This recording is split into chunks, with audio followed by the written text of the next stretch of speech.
এরকম আরও ভিডিও দেখার জন্য আমাদের চ্যানেলটি সাবস্ক্রাইব করুন এবং নোটিফিকেশন পাওয়ার জন্য বেল বাটনটি প্রেস করে দিন। ধন্যবাদ।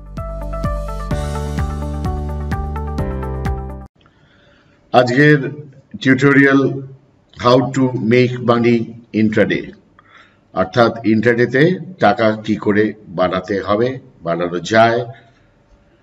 প্রথম কথা হচ্ছে ইন্ট্রাডে মানেটা বুঝতে হবে যে ইন্ট্রাডে খুব শর্ট পিরিয়ডের জন্য একটা ট্রেডিং স্টাইল। মানে আপনি কিনলেন, চট করে বেচে দিলেন, আপনি বেচলেন, চট করে কিনলেন। ইন্ট্রাডেতে সুবিধা আছে, টাকা সেই রকম না থাকলেও কিছু টাকা থাকলে আপনি হয়তো 100টা শেয়ার যার দাম 50,000 টাকা আপনি কিনতে পারেন, কারণ ব্রোকার আপনাকে মার্জিন প্রোভাইড করে 10,000 টাকার বিনিময়ে 5,000 টাকার কেনা।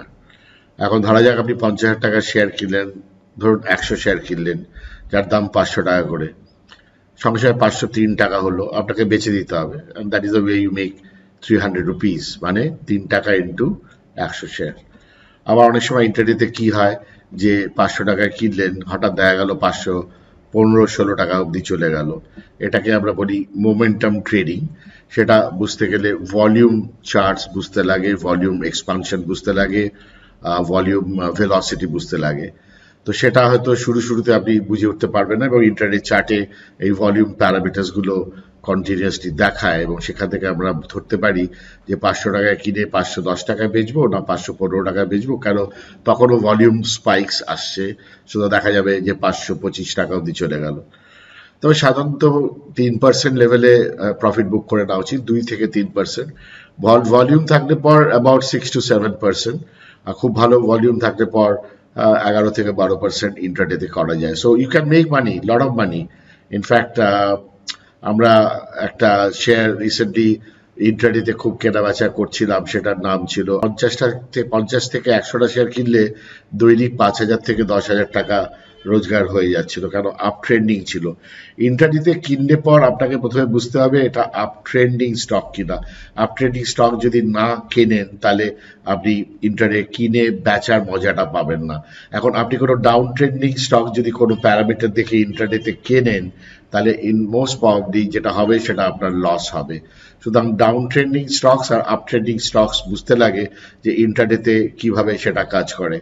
আপ ট্রেন্ডিং স্টকস মানে হচ্ছে যে over the time, over the last 1 week or 2 weeks, whatever it is, ওটা একটা হায়ার হাই হায়ার টপ এরকম একটা ফরমেশন করছে। সেটা টেকনিক্যাল ভাষা, ইন্টারনেটে অত বোঝার দরকার নেই। আমরা ইন্টারনেটে যে টেকনিক্যাল চার্টস অনলাইন স্ক্রিনে পাই, সেখান থেকে আমরা ধরে নিতে পারি যে বেসিক্যালি প্রত্যেক 15 মিনিট যদি নতুন হাই করে, জেনে নেবেন এটা আরো হাই করবে, হাই করার চান্স আছে।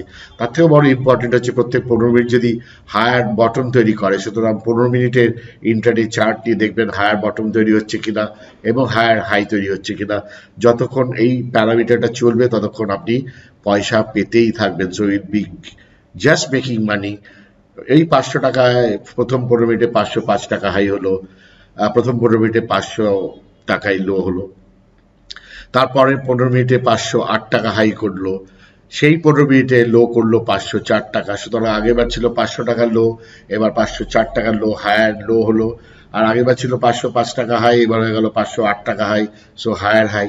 অ্যাজ লং অ্যাজ এই ফরমেশন থাকে ততক্ষণ পর্যন্ত আপনি ইন্ট্রাডেতে always you can make money. So you have to know যে কিভাবে ব্যাপারটা হয়। এটার জন্য একটু প্রশিক্ষণ দরকার, একটু প্র্যাকটিস দরকার, একটু অনলাইন কোর্স নেওয়ার দরকার। আমার অনলাইন ইন্ট্রাডে ট্রেডিং এর ওপর কোর্স মার্চ মাসে লঞ্চ হয়ে যাবে, সেখানে www.sharekoro.in, সেখানে গেলে দেখতে পাবেন যে ইন্টারনেট সব রকম কায়দা আমি শেখাবার চেষ্টা করেছি। কতটা আপনারা বুঝবেন কিংবা আমি ঠিক করে বোঝাতে পেরেছি কিনা সেটা আমি জানি না, বাট এত বছরের পড়ানোর অভিজ্ঞতায় আই এক্সপেক্ট যে আমি হয়তো সেটা ভালো করে বুঝতে হবে। বাট যেটা এসেনশিয়াল কথা হচ্ছে ইন্টারনেটে বাই অ্যান্ড দেন সেল, যেটা মেইনলি 95% লোক করে, সেটার ক্যারেক্টারিস্টিক্স হচ্ছে যে আপনি বাইটা করছেন on a up trending stock, number 1। ওই দিন এভরি 15 মিনিটস যেন একটা নতুন হাই করে উইথ এ হায়ার লো, এই ফরমেশন যতক্ষণ থাকবে along with number 3 volume expansion যদি আসে, তাহলে আপনি জানবেন ইন্ট্রাডেতে আপনি পয়সা পাবেনই পাবেন, আলবাত পাবেন, কেউ আপনাকে আটকাতে পারবে না। অবভিয়াসলি ইন্ট্রাডেতে কাজ করতে গেলে আপনাকে স্টপ লস ইউজ করতে হবে। কেন? আপনি যেটা দেখছেন হায়ার লো করছে, হঠাৎ হায়ার হাই বন্ধ করে দিল, উল্টো দিকে দৌড় আরম্ভ করে দিল, একটা খবর এসে গেল, উল্টো দিকে দৌড় আরম্ভ হয়ে গেল। সুতরাং সব ঠিক থাকা সত্ত্বেও উল্টো দিকে আপনার ঝাপটা খাওয়াতে আপনার স্টপ লস হতে পারে, কিংবা দাম অনেক কমে আসতে হবে পারে। সেই জন্যই আপনাকে একটা স্টপ দিতে হবে to protect your loss. Stop is all about protecting your loss. You can write the profit. আপনি প্রফিট যতটা চান আপনি দিয়ে যেতে চান। তিনটে জিনিস দেখবেন, কন্টিনিউয়াসলি হায়ার হাই করছে কিনা, সেকেন্ড পয়েন্ট হায়ার লো করছে কিনা, থার্ড পয়েন্ট ভলিউম বাড়ছে কিনা। এই তিনটে পয়েন্ট যদি আপাতত দেখে নেন, you will make money in intraday. এটা হচ্ছে বেসিক কথা। এছাড়া স্টপ লসের কথা একটা জানিয়ে রাখলাম। স্টপ লস কোথায় দেবেন? স্টপ লস তখন দেবেন যতটা পকেটে সয়, নাম্বার 1। তার মানে আপনি মনে করেন 5 টাকা আপনি লস বরদাস্ত করতে পারেন, তাহলে 5 টাকা তলায় স্টপ দেবেন। যদি মনে করেন কোনো জায়গা, যেমন ধরুন গতকালের লো যদি থাকে কিছু, সেটাকেও স্টপ দিতে পারেন, কিংবা গতকালের ক্লোজিং যেটা ছিল, তার মানে গতকাল যে দামে বন্ধ হয়েছিল তার থেকে 1.5% নিচে, দামের 1.5% নিচে আপনি স্টপ দিতে পারেন। স্টপ বিভিন্নভাবে দেওয়া যায়, বিভিন্নভাবে করা যায়, সেগুলো শিক্ষা এবং প্রশিক্ষণের মাধ্যমে আপনি জানতে পারবেন। আপাতত বক্তব্য হচ্ছে এই যে ফরমেশন স্টাইলটা বোঝালাম। ফরমেশনটা দেখতে পেলে if you buy intraday you will make money and you can make money in intraday.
এরকম আরও ভিডিও দেখার জন্য আমাদের চ্যানেলটি সাবস্ক্রাইব করুন এবং নোটিফিকেশন পাওয়ার জন্য বেল বাটনটি প্রেস করে দিন। ধন্যবাদ।